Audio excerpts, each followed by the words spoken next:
माटी के बोल। ननद भौजाई का चाहे झगड़ा समझ लो, चाहे बहसा बहसी समझ लो, चाहे प्यार समझ लो, वार्तालाप समझ लो, बड़ा अजीबा होला। एगो भौजाई समझावत या अपने ननद के गौना का दिन धरा गइल बा, एने ओने सिवान ताकत अड़ू मत जाए, मत घुमा। कहीं नेटुआ उटुआ ओनी धल तो बड़ा गड़बड़ हो जाए, धर्म बिगड़ जाए। कैसे समझावती आप? अरे पूर्व की सिवानवा में बाबा ककुआ नवा ननद जल गई है।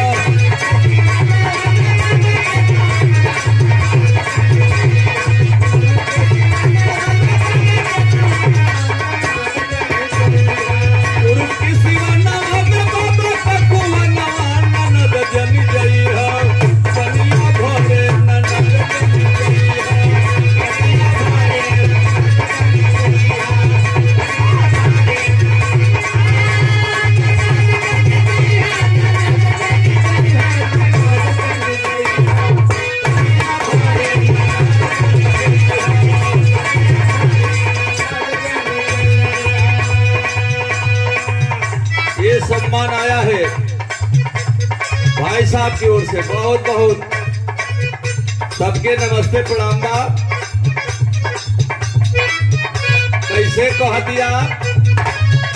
5 तारीख मरिया 5 तारीख सरिया ननदो 5 तारीख मारिया 5 तारीख सरिया।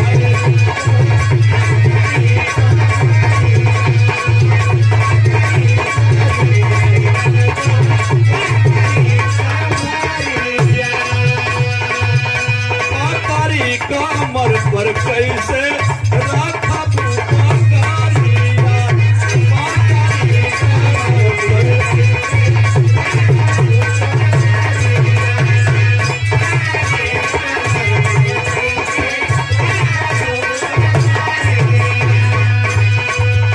अरे चढ़त या गहना में हो जाए गहना जल्दी जल्दी है।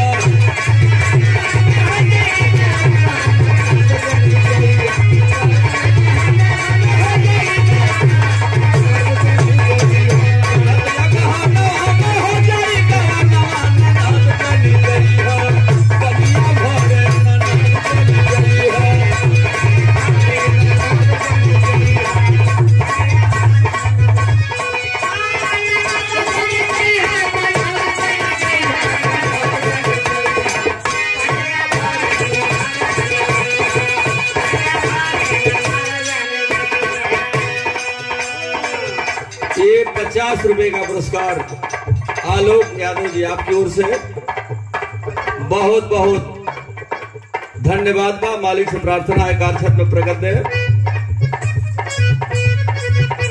अरे चढ़ते या गहना में हो जाए गवनवा ननद चली गई है पनिया भरे ननद चली गई है।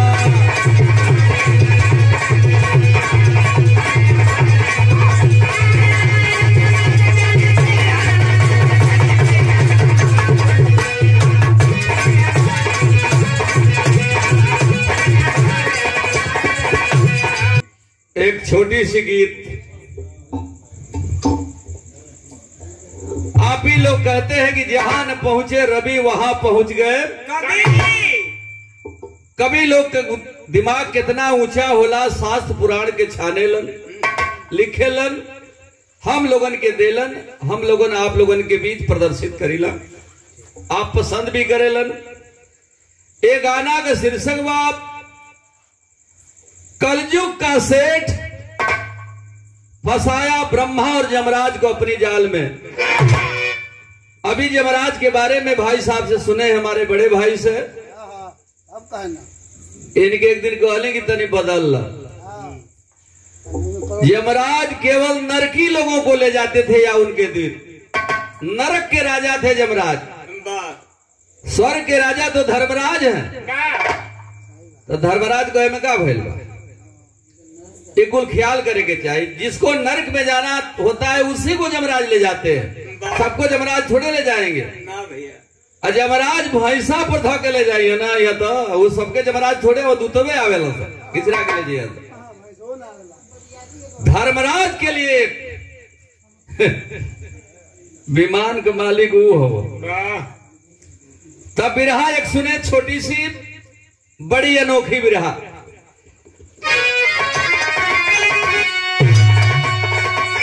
भूमिका में कवि का भाव है, चाहे हम हो या आप हो, सबके लिए कवि ने भाव लिया है। तेरा घर बार क्या, तेरा परिवार क्या, तेरा संसार एक दिल बिसर जाएगा। कोई तेरा नहीं, कोई मेरा नहीं, सांस ले आखिरी तू भीतर जाएगा। कर्म ऐसा करो जाओ होके अमर, जाग जाएगा जिस दिल संवर जाएगा। मर छू रमा शंकर रोता है क्यों, कर लो सत्संग जीवन संवर जाएगा।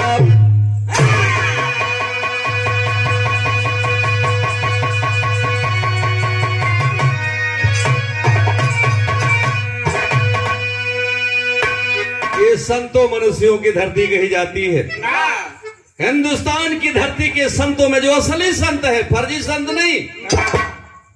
फर्जी संत तो आजकल राज सत्ता के इर्द गिर्द है, लेकिन असली संत भगवान के भजन में हिमालय की चोटी में विराजमान है।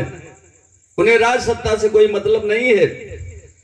अगर वास्तव में संत की बाड़ी दिशा निर्देश मिल जाए और उसको अमल में लाया जाए तो इंसान अपने जीवन को धन्य बना सकता है। एक ठेकवाली के दर्ज मास्टर,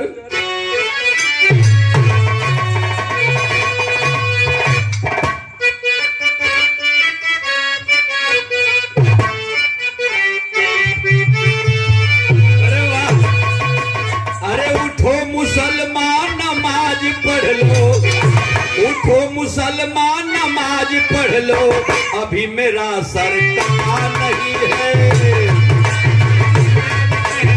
अभी मेरा सर कटा नहीं है।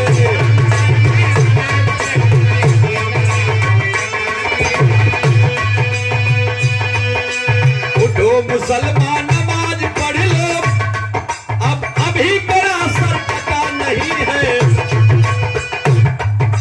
हुसैन जैसा दिया शहादत, हुसैन जैसा दिया शहादत, वैसा कोई दिया नहीं है।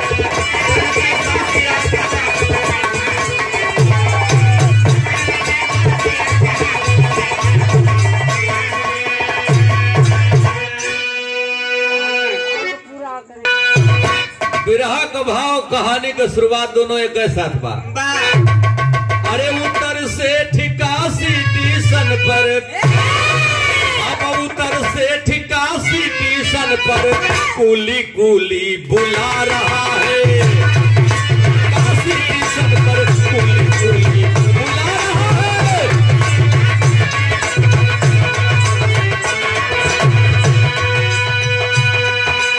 उत्तर से ठिकासी स्टेशन पर अब कूली कूली बुला रहा है।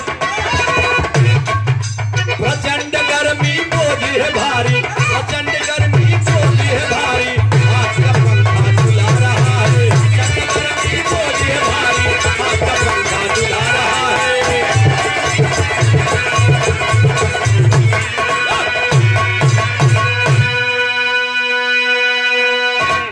बनारस का एक बहुत बड़ा व्यापारी कलकत्ता से सामान खरीदता था और सामान खरीद करके बनारस में बेचता था, धंधा करता था। और एक दिन कलकत्ता से लेके चला सामान, इतना भारी बोझ था। स्टेशन से जब उतरा तो कूली कूली आवाज लगाने लगा। आधा घंटा तक आवाज दिया, एक भी कुली नजर नहीं आई। घबरा गया। उसे कहा कि अब यहां से कैसे सामान ले जाऊं। बगल में एक सेठ बैठे थे, क्षमा करेंगे, एक संत बैठे थे। देखा जब परेशानी उस सेठ की, तो संत महात्मा करीब पहुंच गए और जाके आवाज दिहलन, सिंगल शहर है मास्टर।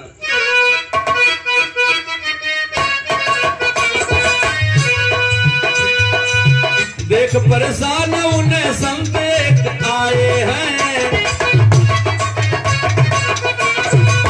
बेचैन सेठ को ढाढ़स दिल में बधाए हैं। कुली का काम मैं ही आपका कर देता हूँ, मगर एक शर्त है मजदूरी नहीं लेता हूँ। उठा के सर पे मेरे प्रवचन करते चलिए, ज्ञान गंगा की अमृत धार में बहते चलिए। कहा वह सेठ भक्ति भाव से अनजान जुदा, मैं तो व्यापारी देखा लाभ और नुकसान सदा। मैं आपकी मदद कर सकता हूं। सेठवा चाहते रलकलस के, अरे महाराज आप महात्मा हैं, आपसे कहा हम बोल दवाई कलन की नहीं, जहां पहुंचाना होगा पहुंचाऊंगा, लेकिन शर्त है हमारी। शर्त हमारी बा कि हम फ्री में सेवा करब, एक पैसा नहीं लूंगा, लेकिन हमारी एक शर्त है। भैया हमारी शर्त ये है, हमारी शर्त ये है कि सर पे उठाओ, लेके चलूंगा, तुम आगे आगे मैं पीछे पीछे, लेकिन तुम्हें प्रवचन करते हुए चलना पड़ेगा। और जब वहां पूरा हो जाएगा रास्ता,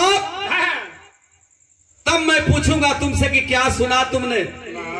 बता दिया तो ठीक, और अगर नहीं बताया तो गंभीर परिणाम भुगतने के लिए तैयार रहना। सेठवा कहलस कि तोरे ऐसा रोज आवेला लोग 15 जना, एगो रुपया खातिर के 10 मिनट 15 मिनट खड़ा कराइला, तो हाथ जोड़ के घामे में जाला लोग, कमावा केहू तरह हमार पूरा करब, बहुत साधु महात्मा तोरी ने देखले बन। ओकरा तो ई बाकी सला 8 लाख लागल, का करब कि 12 लाख होई चाहे 16 लाख होई। सर पे बोझ उठा दिया, आगे आगे वो सेठ, पीछे से वो संत की भारी गट्ठर लिए चले हैं। भाव भाव समय का तट क्यों रो मास्टर।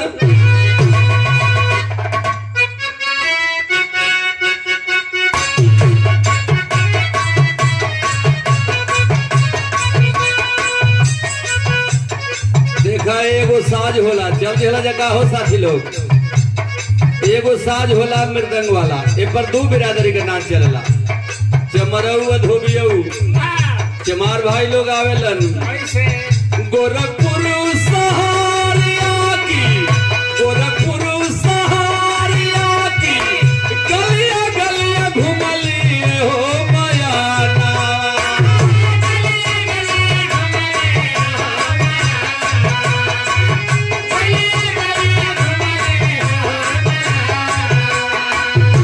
कतही ना कतही ना, कतही ना कतही ना, कतही न मिलल करुआ तेल हो मयाना, कतही न मिलल करुआ तेल हो।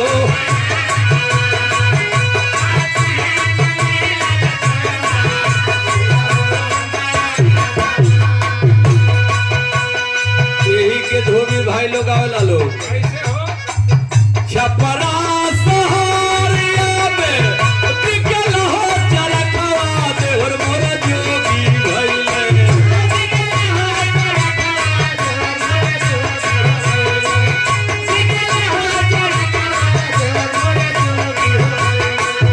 चरखा हो मंगा दो लहरेदार, देवर मोर जोगी भइले। चरखा हो मंगा दो लहरेदार, देवर मोर जोगी भइले।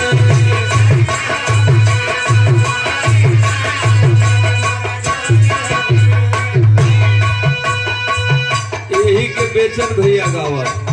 कैसे गावा?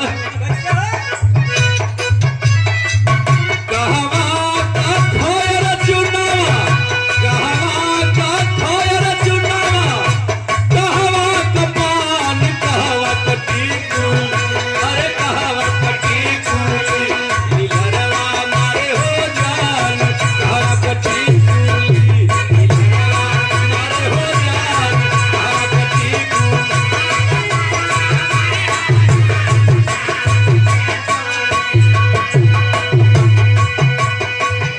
बिरहा में कभी का भाव हो, अरे सिरवा पे दे के गठरिया चलले साहूकार, संत आगे धइले डहरिया, अब संत आगे धइले डहरिया, मन में करत विचार, संत आगे धइले डहरिया, मन में करत विचार।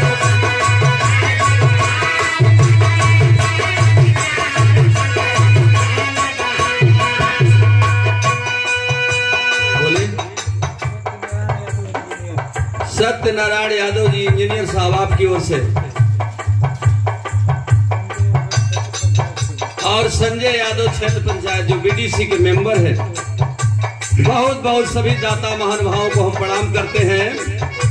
अरे काम क्रोध मद लोभ मोह में बितवला, महात्मा जी का प्रवचन जारी बा। ओ हीरा रतन अपन माटी में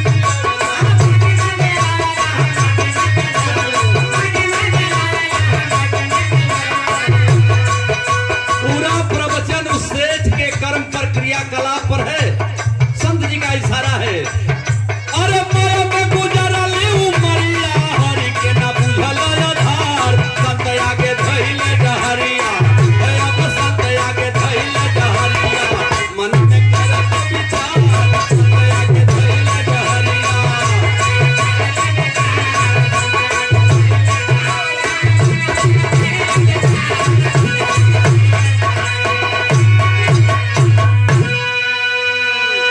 महात्मा जी का एक अक्षर वो नहीं सुन रहा है, केवल गुणा गणित लगा रहा है। का करी कि एक दुन्ना करी, इतना रुपया हमार फंस गई, मगर टेरी में कभी को भाव हो। बिरहा का मुख्य पॉइंट, गवाई पाली जग में कीर्ति, चाहे हम हो आप हो, दुनिया का कोई भी व्यक्ति हो, एक न एक दिन सबको छोड़ के जाना है। माटी का शरीर है, एक माटी में एकदम मिल जाएगा, बाद रहेगा क्या इस धरती पर? कि गवाई खाली जग में कीर्ति, मनवा सोच मनुष्य तन माटी में मिल जाए। अरे वादा करके चला पिया से,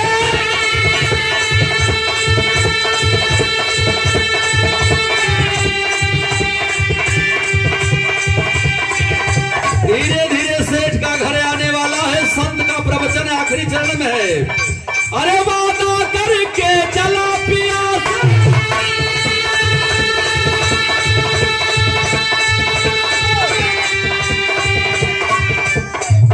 अब जीव जगत में आयत का,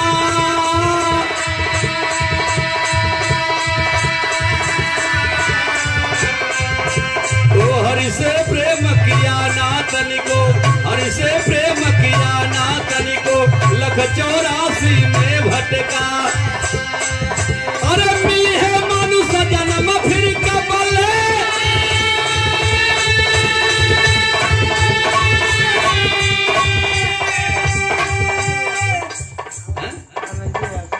धनंजय यादव जी, बीपी यादव जी के आप लड़के हैं, बड़े लड़के।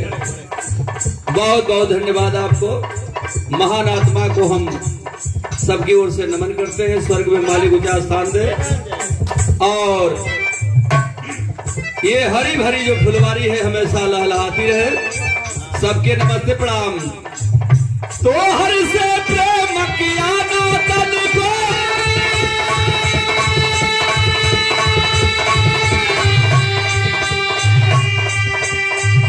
और जीवन में खाता झटका।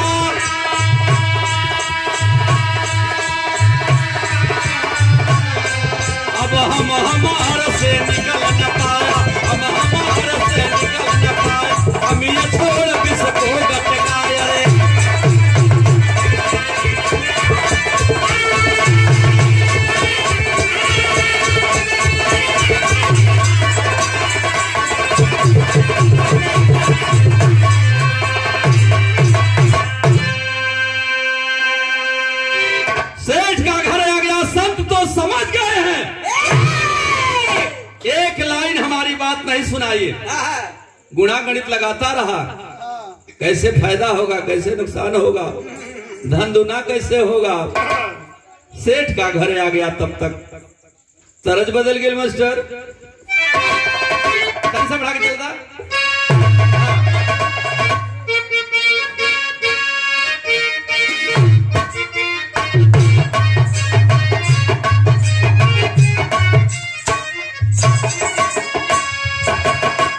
किस्सा कहानी में पहले पुरनिया लोग, हमनी के दादी लोग, दादा लोग लैकन के बजावे, हमनी के भुलवावे, तो किस्सा कहानी में गावे कैसे कहली कि ये बंदर कूद जा जमुनावा में, कूद जा जमुनावा में, मनलो न कहना हमार, घर में फांसरिया डाली घूमी मदारिया हो, घूमी मदारिया, भाई बापू कंडवा का मार। सामान उतरवा लिया, पूछे हैं महात्मा जी क्या सुने पहले बताओ, गलत की पानी पी लो बाबा, कुछ ले ला, डांटते हैं खबरदार। पूछता हूँ ये बताओ, हाथ जोड़ ले हल सेठवा का कहल, रहिया काटल सेठ अइले भावाना, अइले भावाना, सुनली न प्रवचन तोहार,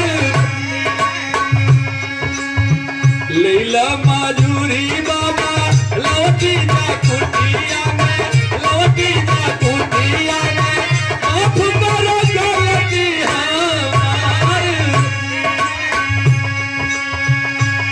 बाबा माफ कीजिए हमें, लेकिन आंखें लाल हो गई से उस महात्मा के रे, हम तो तुम्हें अमृत पिलाने आए थे, तेरे जीवन को धन्य बनाने आए थे, लेकिन तुम जहर पीने वाले हो और गरीबों का खून पीने वाले हो, अमृत तुम्हें अच्छा नहीं लगेगा।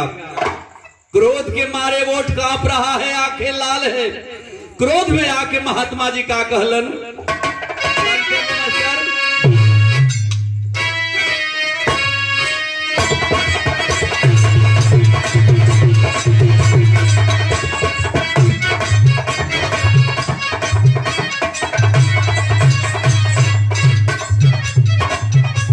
आजकल YouTube के माध्यम से देश विदेश में तमाम कलाकार, कोई छोटा बड़ा कलाकार अब नहीं रह गया है, सभी कलाकारों की गीतें YouTube के माध्यम से देश विदेश में सुनी जा रही है, वीडियो भी देखी जा रही है। वो गीत हमार विनायक इंटरटेनमेंट पर, दोनों मेहरारू अपनी मर्द से कबूल करौले रहल, और भुला गई, लॉकडाउन में नौकरी छूट गई,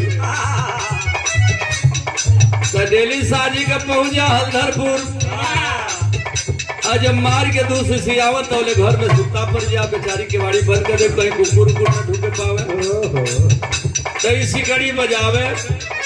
देखा कितना निमन मेहरारू रहल, इतना के बावजूद भी एक दिन कहलस बड़ा प्यार से, का कहलस, तनी अपनी वादा के याद करा, घुमैबा कैसे दिल्ली, घुमैबा कैसे दिल्ली, बोला हमर राजा हो, घुमैबा कैसे दिल्ली,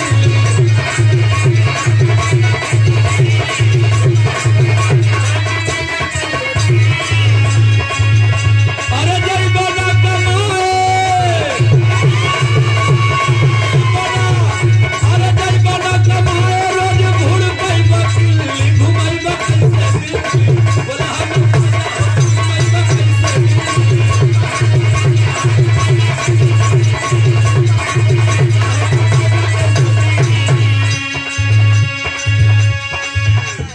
मर्दो बड़ा मौजी रहा, भाव समझ गए दुल्हन के, गलत की सुना, अब एक वक्त नहीं खे कर समय के पहचाना, वक्त का बाका कहता, बाहर लुटा धनिया, बाहर लुटा धनिया, भैया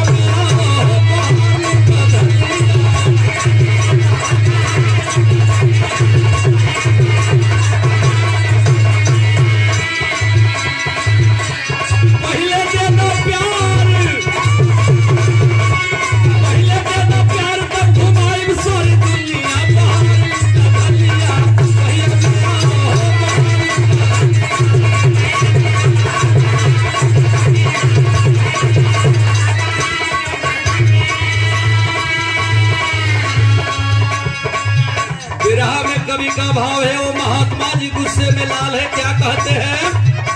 बचन सुनी सेठ जी का, बचन सुनी सेठ जी का, बोलन से आए हो बचन सुनी सेठ जी का।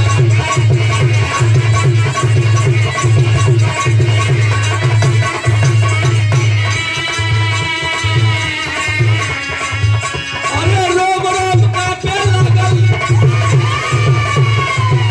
अरे रोम रोम का पे लागल, बोलो गरमाए हो बचन सुनी सेठ जी का, बोलन से आए हो बचन सुनी सेठ जी का।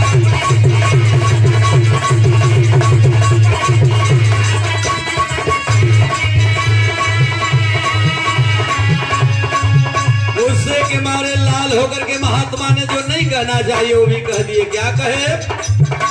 अरे सातवें ही दिन होई तोहरो मरना,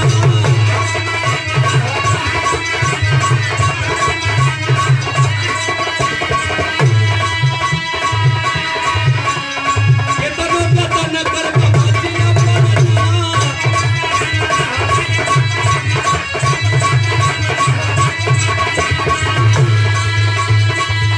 अब सुनते कबीरा लगा गाना पहराए हो बचन सुनी सेठ जी को, बोलन से आए हो बचन सुनी सेठ जी का।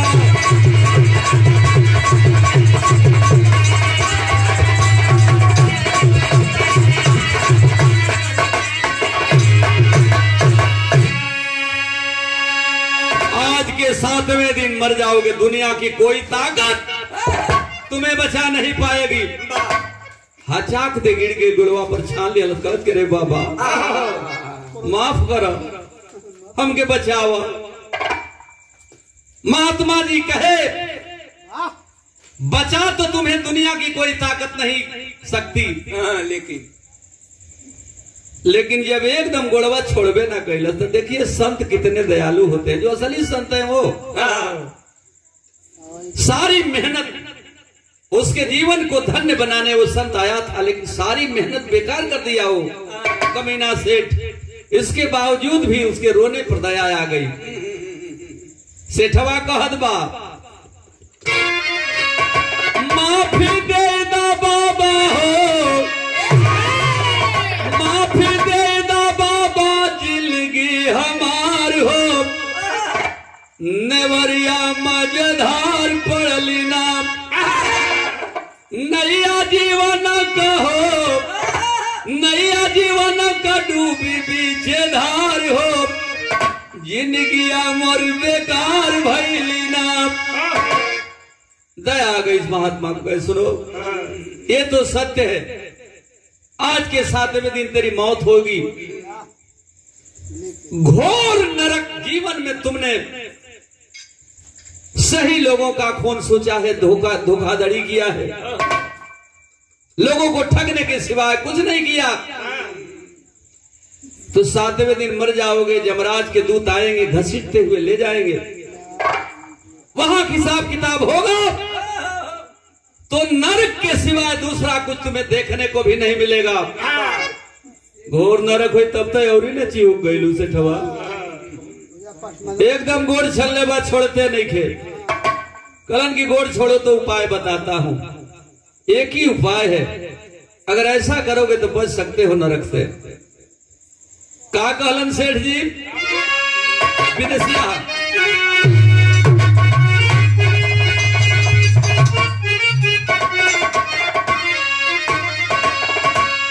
अरे जाई जमल में अब सरता लगाई दिया,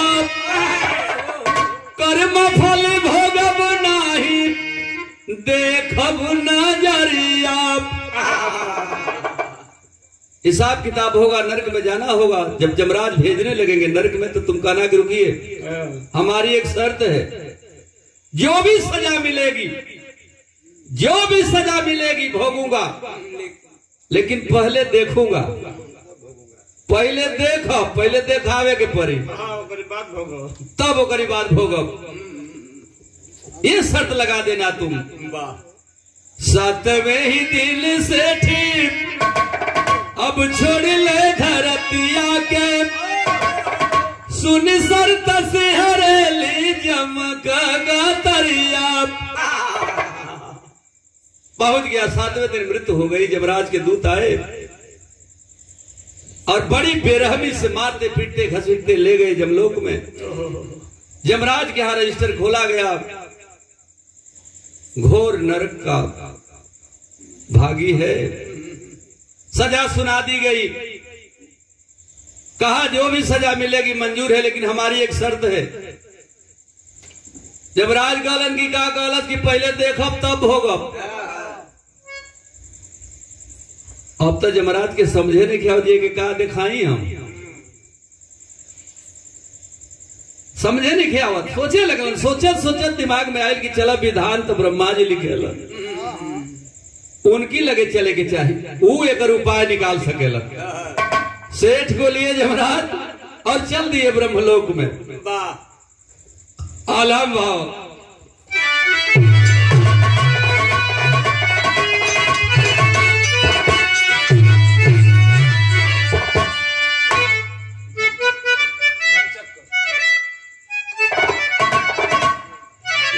चक्कर में पड़ले, धन चक्कर में पड़ले यमराज ते घरिया बाबू।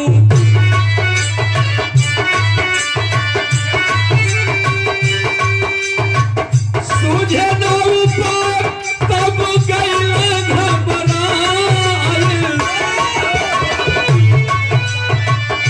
चले ब्रह्मलोक तब असिया लगाई दादा। सुन करके ब्रह्मा तब गइल सिहराए।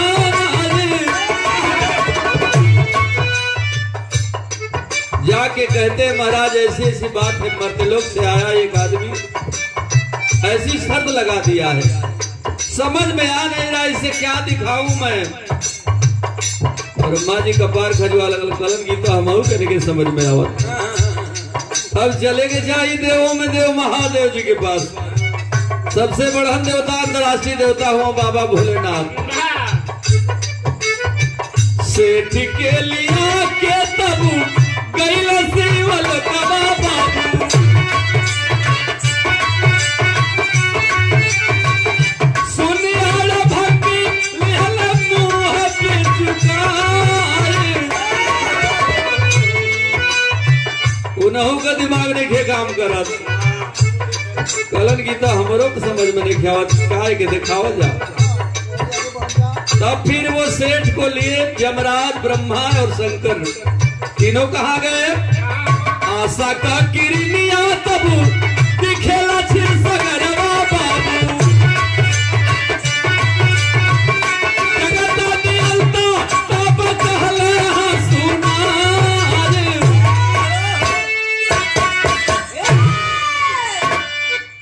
विष्णु लोक में गए सब लोग।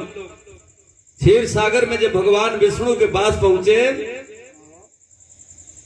देखते ही उन्हें समझ न गईलन, हंसे लगलन। का हो आकर के धरती से मर्दलोक से साधारण एक व्यक्ति फंसा दिया अपनी जाल में ना। इसकी जाल को आप लोग भेद नहीं पाए।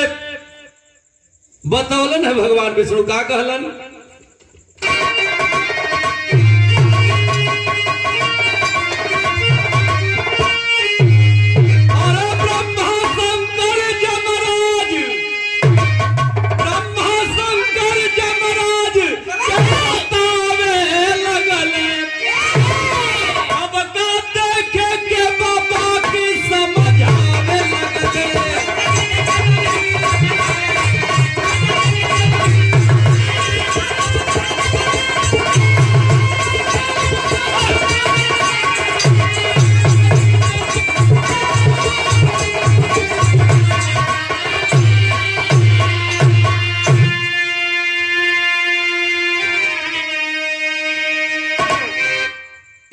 संत ने इसे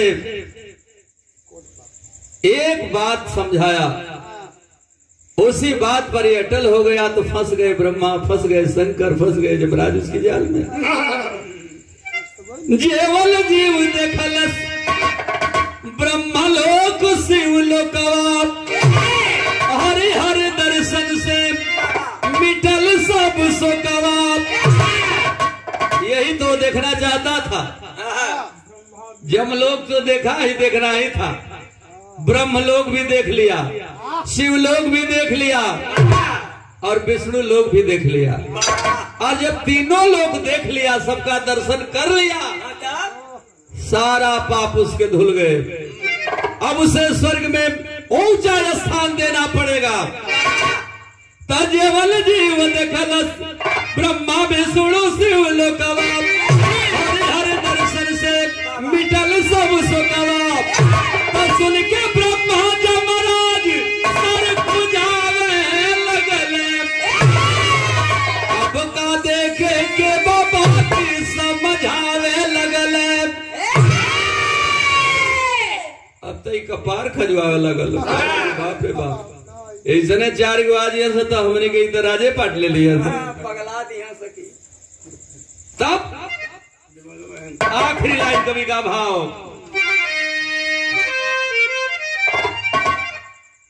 ये बीपी यादव के दूसरे पुत्र हैं अंकित यादव, और काफी पढ़े लिखे हैं, अच्छी खासी आज के जमाने में नौकरी भी मिली है। बहुत बहुत धन्यवाद सबके, नमस्ते प्रणाम। तब संत संग होत बाटे, संत संग होला ई महिमा बेजोड़ हो। अरे मिल गइल मोक्ष नइखे कर कौन तोड़ हो।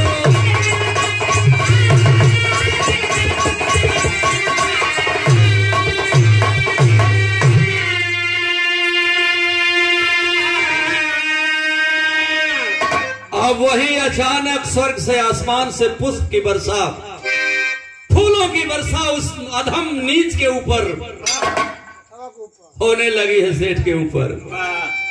तब होके मस्त देव पुष्प बरसावे लगले। अब को देखे के बाबा की समझावे लगले।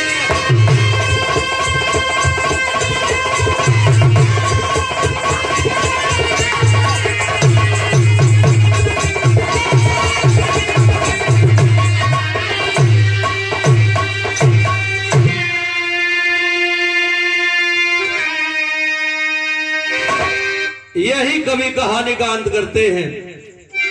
सदगुरु स्वामी की मर्जी से अब बुल्ला की फुलवारी